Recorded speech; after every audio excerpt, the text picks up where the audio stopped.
Hemant, Vagishwari online classes में आपका हार्दिक स्वागत करता हूँ। पिछली वीडियो में हमने पढ़ा था एस्क्रो अकाउंट किसे कहते हैं और ऋण पत्र किसे कहते हैं, ऋण पत्र की क्या परिभाषा होती है, ऋण पत्र में और शेयर में क्या डिफरेंस होता है। तो पिछली वीडियो में मैंने आपको बताया था कि अगले वीडियो में हम ऋण पत्रों के प्रकारों के बारे में अच्छे से डिस्क्रिप्शन या डिस्कस करेंगे। तो आइए आज की क्लास शुरू करते हैं। आज की क्लास 12th कॉमर्स की कंपनी लेखे अकाउंट्स की यूनिट नंबर 5 का अध्ययन करेंगे। तो आइए शुरू करते हैं। तो शुरू करने से पहले मैं आपको एक बार फिर से ऋण पत्र की परिभाषा बता देता हूँ। ऋण पत्र कंपनी का एक ऐसा प्रलेख होता है जिसको कंपनी वित्त की व्यवस्था के लिए जनता में निर्गमन करती है और इसके बदले में जनता को ब्याज का भुगतान करती है। ऋण पत्र को शेयरों से अलग समझा जाता है। शेयर होल्डर्स कंपनी के मालिक कहे जा सकते हैं, जबकि ऋण पत्र धारक कंपनी के लिए ऋणदाता कहे जाते हैं। तो आइए शुरू करते हैं ऋण पत्रों के कितने प्रकार होते हैं। दोस्तों, सामान्य तौर पे ऋण पत्रों के 6 प्रकार होते हैं, जिनमें से सबसे पहले जो प्रकार है वो है सुरक्षा के आधार पर। पहला पॉइंट क्या हो गया? सुरक्षा के आधार पर। तो सुरक्षा के आधार पर ऋण पत्र 2 प्रकार का होता है। नंबर 1 सुरक्षित ऋण पत्र और नंबर 2 असुरक्षित ऋण पत्र। सुरक्षित ऋण पत्र किसे कहा जाता है? ध्यान से सुनिएगा।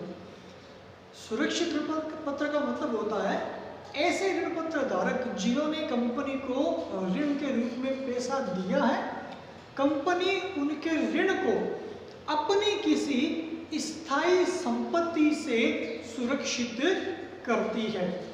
स्थायी संपत्ति का मतलब हो गया कंपनी की बिल्डिंग, मशीन, फर्नीचर या अदर कोई और प्रॉपर्टी। तो इन प्रॉपर्टी से ये ऋण पत्र सुरक्षित किस प्रकार से होते हैं, मैं एक छोटा सा एग्जांपल लेके आपको समझाता हूँ। मान लीजिए रिलायंस लिमिटेड ने अपने एक ऋण पत्र धारक या ऋणदाता से रुपए लिए 50 लाख रुपए और उसको ऋण पत्र की सुरक्षा के लिए अपनी 1 करोड़ रुपए की बिल्डिंग को उसके पास जमानत के रूप में रख दिया। अब क्या होगा?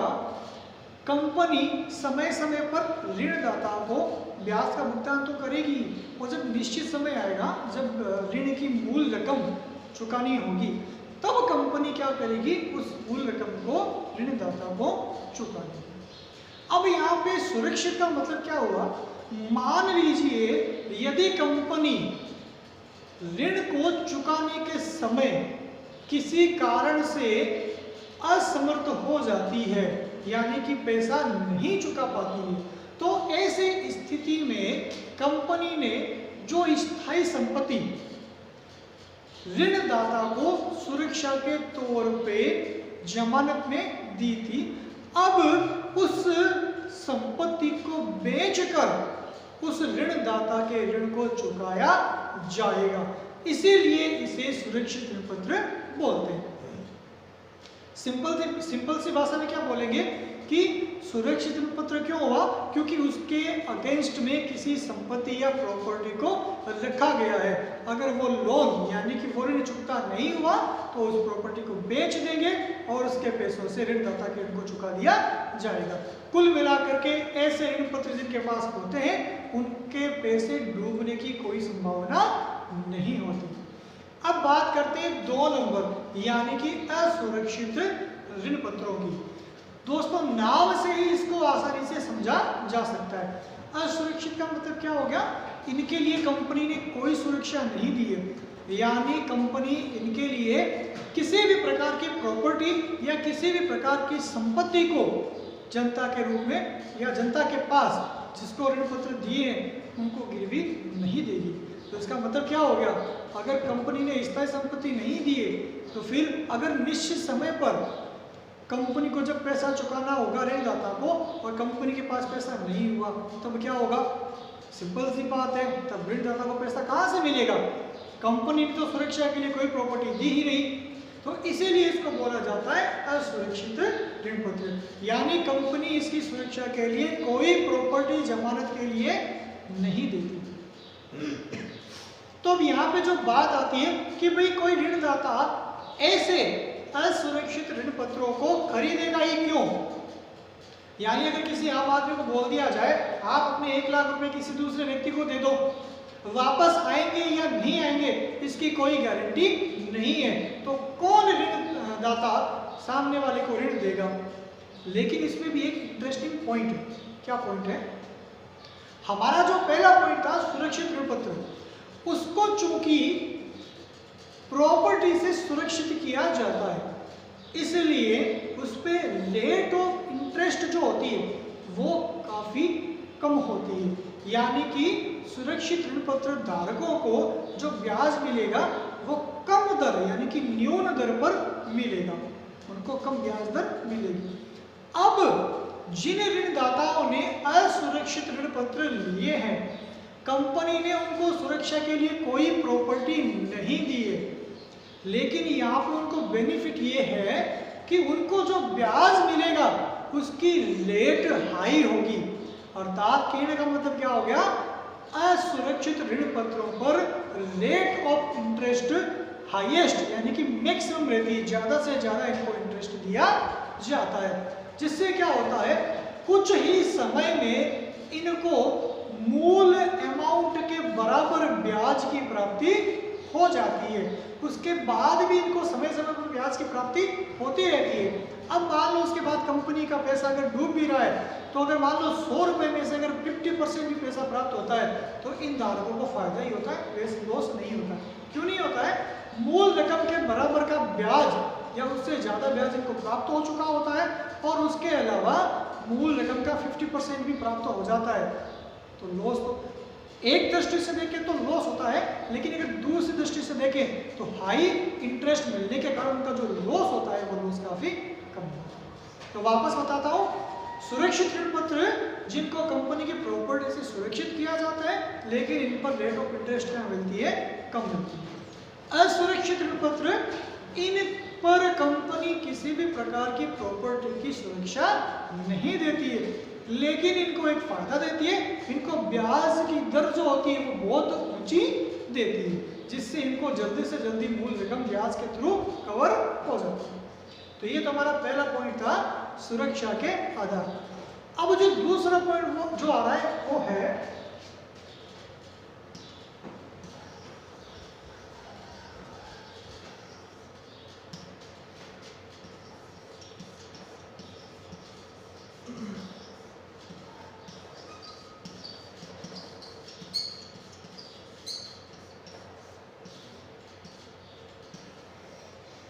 हमारा जो दूसरा ऋण पत्र का प्रकार है वो है शोधन के आधार पर। इसके भी 2 टाइप्स होते हैं। कौन कौन से?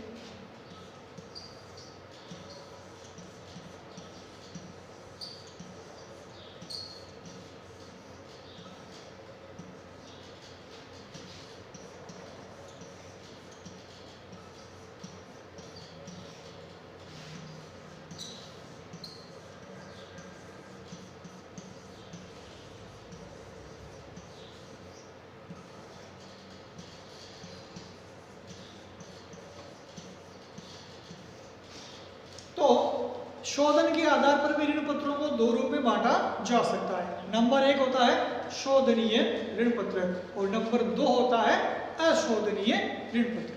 तो आइए इनको आसानी से समझते हैं।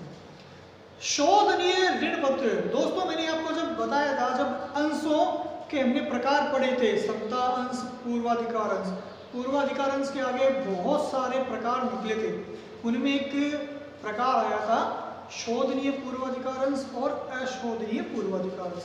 ठीक बिल्कुल वैसे ही शोधन के आधार पर ऋण पत्र। नंबर 1 शोधनीय, सिंपल सी बात है, ऐसे ऋण पत्र जिनको एक निश्चित समय के बाद उनका शोधन किया जाएगा। कहने का मतलब क्या हो गया? जैसे मान लो एक ऋण पत्र कंपनी ने इश्यू किया जिसकी अवधि है 3 साल की। कितनी साल है? 3 साल। तो अब क्या होगा, जब 3 साल पूरे हो जाएंगे तो कंपनी को इन ऋण पत्रों का पैसा वापस उसके ऋणदाता को चुकाना पड़ेगा। यानी कि कंपनी को समय पूरा होने पर इन ऋण पत्रों का शोधन करना ही होगा, इसीलिए इनको बोलते हैं शोधनीय ऋण पत्र। नंबर 2 होता है अशोधनीय ऋण पत्र। बहुत सिंपल सी बात है, अशोधन का मतलब क्या हो गया, अभी पैसा नहीं मिलेगा, तो फिर पैसा कब मिलेगा। जब कोई अंशधारक, जब मैंने अंशों का टॉपिक पढ़ाया था तब आपको बताया था,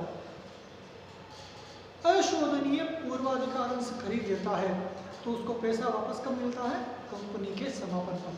तो उसी प्रकार यहां पर भी यदि किसी ऋणदाता के पास असुरक्षित ऋण पत्र है, कौन से, सॉरी, अशोधनीय ऋण पत्र है, तो उनको भी पैसा वापस कब मिलेगा, एक ही स्थिति में, जब कंपनी का समापन होगा तभी उसको उसका पैसा वापस मिलेगा, इसीलिए इसको बोलते हैं अशोधनीय ऋण पत्र।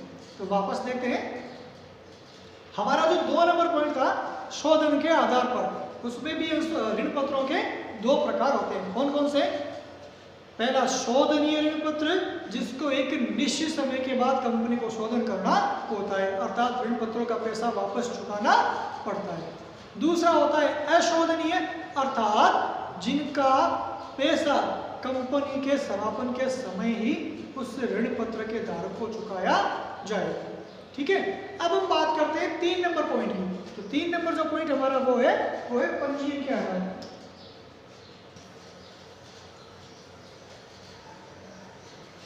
पंजीयन के आधार पर भी दोस्तों ऋण पत्रों के 2 प्रकार होते हैं।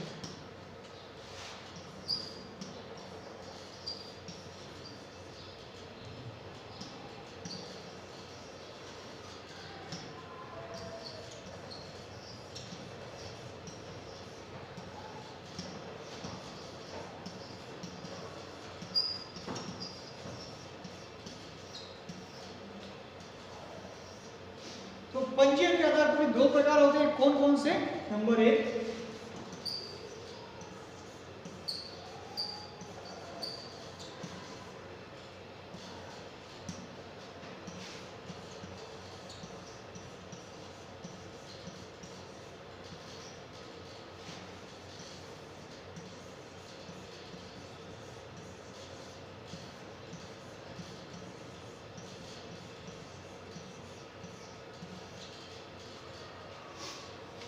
तो दोस्तों हमारा 3 नंबर टॉपिक है पंजीयन के आधार पर ऋण पत्रों के प्रकार। इसके भी 2 प्रकार है, कौन कौन से, पहला है पंजीकृत ऋण पत्र और दूसरा है वाहक ऋण पत्र।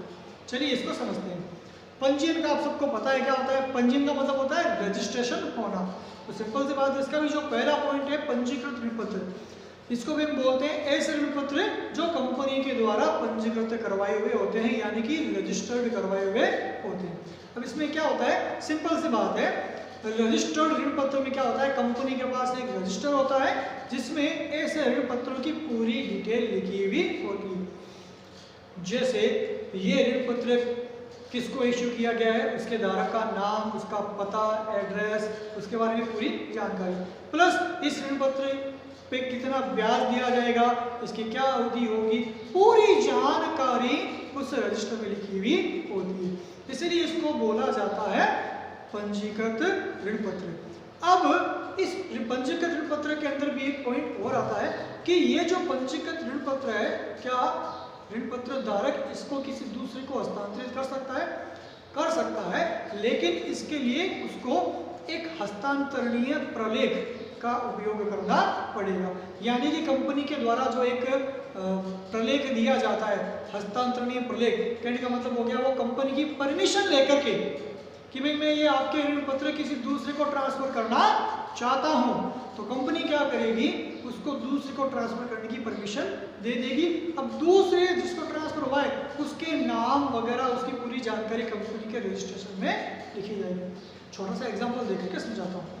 जिस प्रकार एक गाड़ी, कार को जब बेचा जाता है तो इसका जो फर्स्ट ओनर होता है वो गाड़ी को बेचते समय दूसरे ओनर को उसके कागज ट्रांसफर करने के लिए जो फॉर्मेलिटी पूरी करता है, उसमें क्या होता है कि अब से ये गाड़ी दूसरे धारक के नाम पर मानी जाएगी या जानी चाहिए, जिससे कभी कुछ दुर्घटना हो जाए तो फर्स्ट ओनर को कोई दिक्कत ना हो।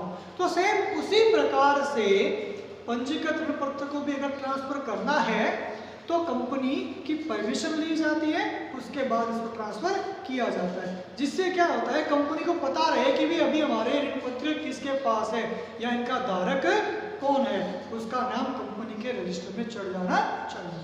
तो ये होता है पंजीकृत ऋण पत्र।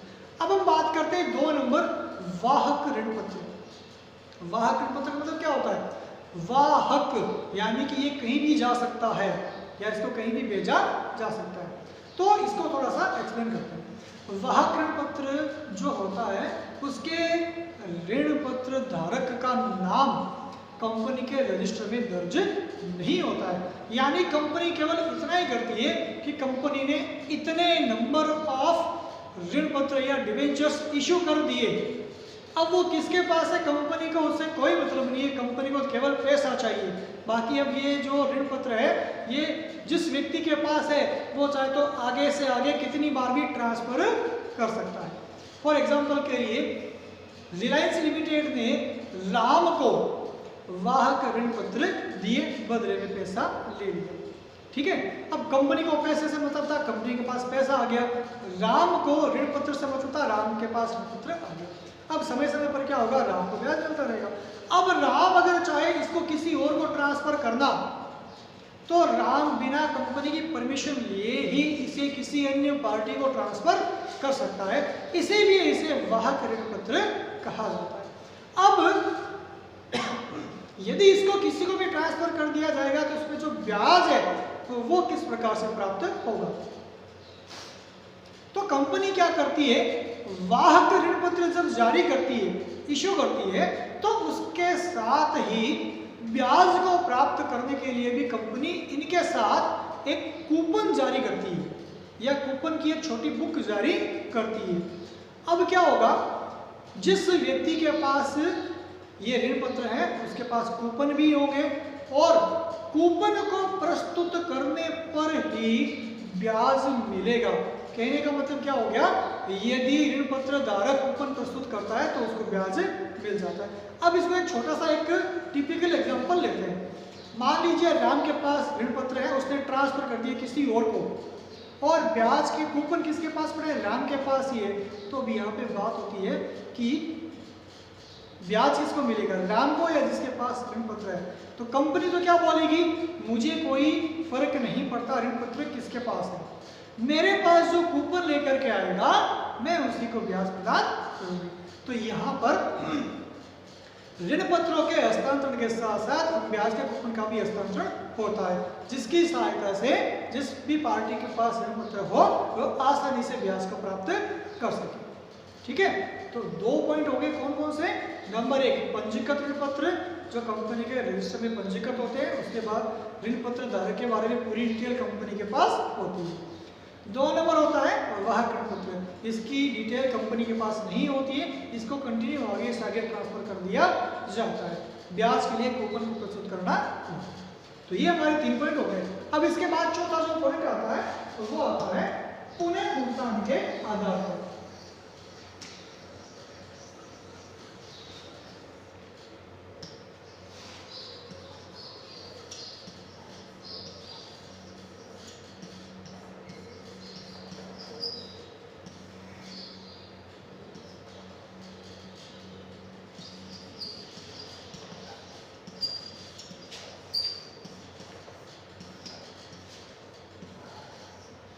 तो पुनः भुगतान के आधार पर भी इसके 2 प्रकार होते हैं ऋण पत्र के, कौन कौन से।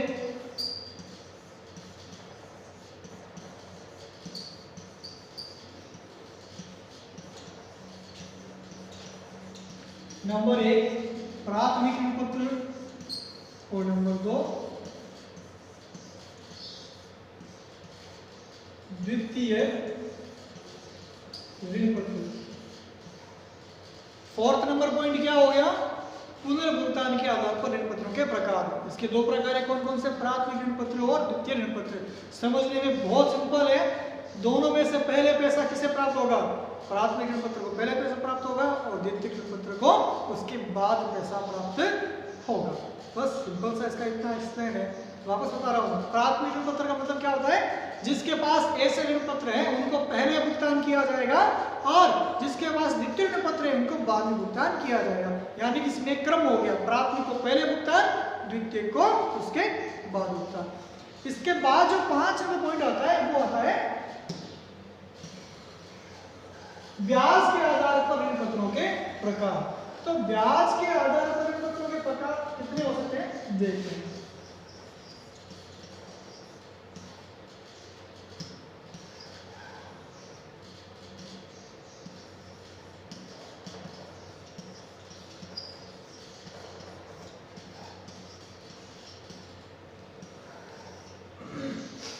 तो ब्याज के आधार पर भी ऋण पत्रों के 2 प्रकार होते हैं। कौन कौन से? निश्चित ब्याज वाले और शून्य ब्याज वाले। नंबर 1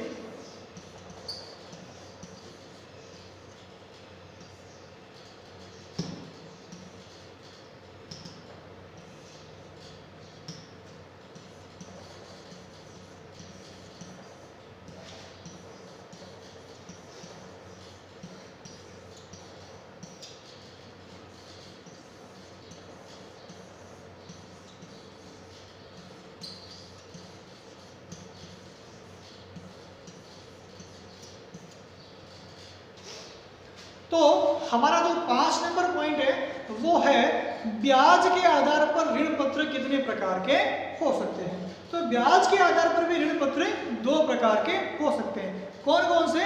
नंबर 1 निश्चित ब्याज दर वाले ऋण पत्र और नंबर 2 शून्य ब्याज दर वाले ऋण पत्र। तो आइए समझते हैं इन दोनों को क्या होता है। तो निश्चित ब्याज दर वाले ऋण पत्र, बहुत सिंपल सा अर्थ है इनका कि ऐसे ऋण पत्र जब निर्गमित किए जाएंगे तो उनमें ब्याज कितना दिया जाएगा उसकी दर का निर्धारण पहले से ही तय कर दिया जाता है। अर्थात ऐसे ऋण पत्रों पर पहले से ही निश्चित होता है कि इन पर कितना ब्याज देय होगा और उसी के अकॉर्डिंग उन पर ब्याज दिया जाता है।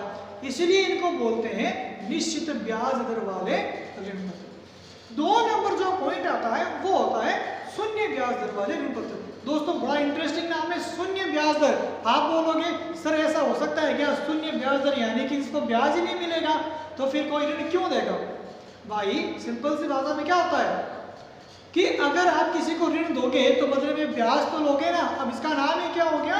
शून्य ब्याज। मतलब अगर इसको जारी करेंगे इसमें कोई ब्याज नहीं होगा। तो इसमें फायदा क्या है?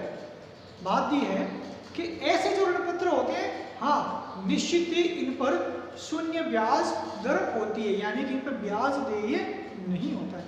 फिर फायदा क्या है? इसमें फायदा यह है कि ऐसे ऋण पत्र जब निर्गमित किए जाते हैं तो इनको काफी बड़े बट्टे पर निर्गमित किया जाता है, यानी कि इनको फायदा पहले से ही मिल जाता है। फॉर एग्जाम्पल के लिए मान लीजिए 100 रुपए का डिबेंचर है। अब कंपनी क्या करती है, इसको अगर शून्य ब्याज दर पे इश्यू करेगी तो कंपनी इसको मान लीजिए 80 रुपए में इश्यू कर देगी। अब क्या हो गया? जिसको खरीदना है उसको पर डिबेंचर 20 रुपए का फायदा हो गया। कैसे? उसको 100 रुपए का डिबेंचर कितने में मिला? 80 रुपए में, तो उसको बेनिफिट हो गया। अब या तो ब्याज मिले या इधर से बट्टा ले ले, बात तो बराबर ही हो गई। हाँ अगर इसकी डीपली कैलकुलेशन करेंगे तो पता लग सकता है कि भाई एनालिसिस करने पर इसको कितना फायदा हुआ या कितना नुकसान हुआ, लेकिन ये बहुत डीप की बात है। सिंपल सी भाषा में उसको फायदा कैसे मिल जाता है? उधर से ब्याज नहीं मिला कोई बात नहीं, इधर से क्या हो गया? बट्टा मिल गया, 100 का डिबेंचर 80 रुपए में आ गया। कंपनी को क्या फायदा हो गया? भाई कंपनी को वैसे ब्याज देना पड़ता तो कंपनी ने यहाँ पे क्या कर दिया? बट्टा दे दिया। अब कंपनी ब्याज नहीं देगी, कंपनी ने पहले ही बट्टा दे दिया, है ना? तो यहाँ दोनों को फायदा हो गया, कंपनी को भी फायदा हो गया, उसको भी फायदा हो गया। ठीक है, तो वापस देखते हैं 5 नंबर पॉइंट क्या था? ब्याज के आधार पर ऋण पत्रों के प्रकार। तो ब्याज के आधार पर ऋण पत्रों के प्रकार कितने हो गए? 2 हो गए। पहला निश्चित ब्याज दर पर और दूसरा शून्य ब्याज दर पर। निश्चित पे क्या होगा? फिक्स ब्याज मिलेगा, शून्य पर क्या होगा? ब्याज नहीं मिलेगा, लेकिन आपको बट्टा जरूर मिल जाएगा। अब जो हमारा लास्ट टॉपिक आ रहा है वो चलो देखते हैं, यानी कि डिबेंचर का जो लास्ट प्रकार है वो कौन सा है?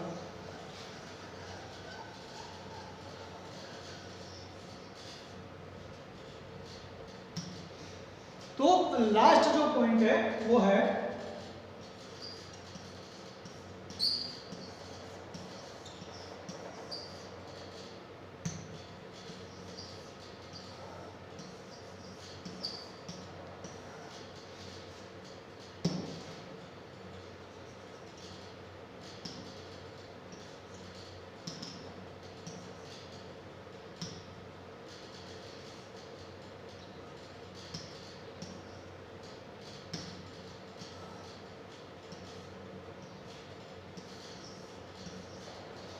परिवर्तन के आधार पर। हमारा जो आज का जो लास्ट पॉइंट है कि ऋण पत्र कितने प्रकार होते हैं, ये उसका छठा प्रकार है परिवर्तन के आधार पर। तो इसके भी आगे दो प्रकार निकलते हैं, कौन कौन से?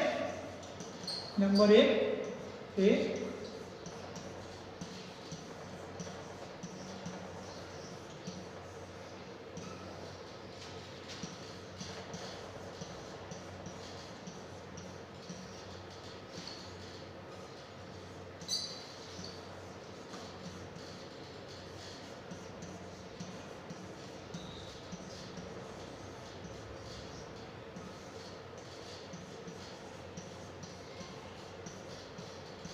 तो इसके जो दो प्रकार हैं उनके नाम क्या है? परिवर्तनीय ऋण पत्र और नंबर 2 अपरिवर्तनीय ऋण पत्र। बहुत सिंपल है। यदि आपने पिछला वीडियो ध्यान से देखा होगा जिसमें मैंने आपको बताया था परिवर्तनीय पूर्वाधिकारांश और अपरिवर्तनीय पूर्वाधिकारांश, तो आज का वीडियो आपको बहुत जल्दी समझ में आ जाएगा। तो छठा जो पॉइंट है परिवर्तनीय ऋण पत्र, यानी कि ऐसे ऋण पत्र जिनको एक निश्चित समय के बाद समता अंशों में परिवर्तित किया जा सकता हो, तो ऐसे ऋण पत्रों को हम क्या बोलेंगे? परिवर्तनीय ऋण पत्र। अब ये जो परिवर्तनीय ऋण पत्र है इसके अंदर एक और पॉइंट आता है,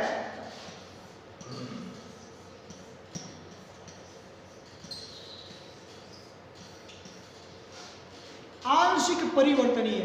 अर्थात आंशिक परिवर्तनीय का मतलब क्या होता है कि इन ऋण पत्रों के केवल एक भाग को ही परिवर्तित किया जा सकता है समता अंशों में, पूरे को नहीं किया जा सकता। फॉर एग्जांपल के लिए मान लीजिए आपके पास 100 ऋण पत्र है, तो इनका एक निश्चित भाग कितना हो गया? मान लीजिए आपको बताया हुआ है कि 30% को आप समता में चेंज कर सकते हो, तो केवल 30 ऋण पत्र ही समता अंशों में परिवर्तनीय होंगे। अर्थात इनको क्या बोला जाएगा? आंशिक परिवर्तनीय ऋण पत्र। ठीक है, तो वापस बता रहा हूं, नंबर 1 परिवर्तनीय ऋण पत्र जिनको एक निश्चित समय के बाद समता अंशों में परिवर्तित किया जा सकता है। इसका एक और भाग है आंशिक परिवर्तनीय, यानी कि आपके पास जितने ऋण पत्र हैं उनका केवल एक भाग ही समता अंशों में परिवर्तित होगा, पूरा नहीं होगा।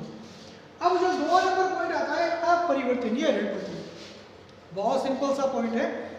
अपरिवर्तन का मतलब क्या होता है? यानी इसको समता अंशों में परिवर्तित नहीं किया जा सकता। जब तक कंपनी का समापन होगा ये इसी तरह के ऋण पत्र रहेंगे, यानी कि इनको किसी भी प्रकार से अंशों में चेंज नहीं किया जा सकता। तो आइए एक बार पूरा सा ब्रीफ ले लेते हैं आज के टॉपिक का। हमने शुरू किया था कि ऋण पत्रों के कितने प्रकार होते हैं, तो ऋण पत्रों के 6 प्रकार होते हैं। पहला प्रकार कौन सा होता है? सुरक्षा के आधार पर।